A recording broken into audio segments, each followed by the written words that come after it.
வணக்கம். வாக்காளர் பெருமக்களே, 4.5 வருஷம் பண்ண என்னென்ன விலைவாசி ஏற்றுறோமோ, கரண்ட் பில்லு, பத்திர வரி, வீட்டு வரி, குழா வரி எல்லாம் ஏற்றியாச்சு.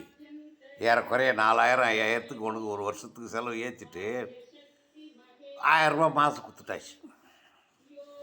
ஒரு மாதத்துக்கு 4000 உனக்கு செலவு தாய்ச்சாகி 48,000 செலவு வச்சுட்டாங்க. 1000 ரூபா உனக்கு கொடுத்துட்றாங்க. உங்ககிட்ட காசை வாங்கி உனக்கே கொடுத்துட்றாங்க. இப்போ ஓஞ்சி போகுதுன்னு ஒரு 3000 கொடுத்துட்டாங்க. ஏறக்குறைய 15,000 தான் உனக்கு கொடுத்துது. அவங்களுக்கு லாபம் எவ்வளோ? 48,000. 48,000 அரசுக்கு வருமானம். அதில் ஒரு 15,000 உனக்கு கொடுத்துட்டாங்க. அவ்வளோதான். இது தமிழக மக்கள் 3000 கொடுத்துட்டா அவன் பாட்டுக்கு ஓட்டு போடுவோம். நாம் திரும்பவும் வெற்றி பெறுவோம், நாமே ஆட்சி அமைப்போம்னு நினைக்கிறாங்க. அது தமிழக மக்கள் நல்லா சிந்தித்து வாக்களிங்கள். 48,000 அரசுக்கு வருமானம், 15,000 உங்களுக்கு திருப்பி கொடுத்துட்டாங்க. நன்றி, வணக்கம்.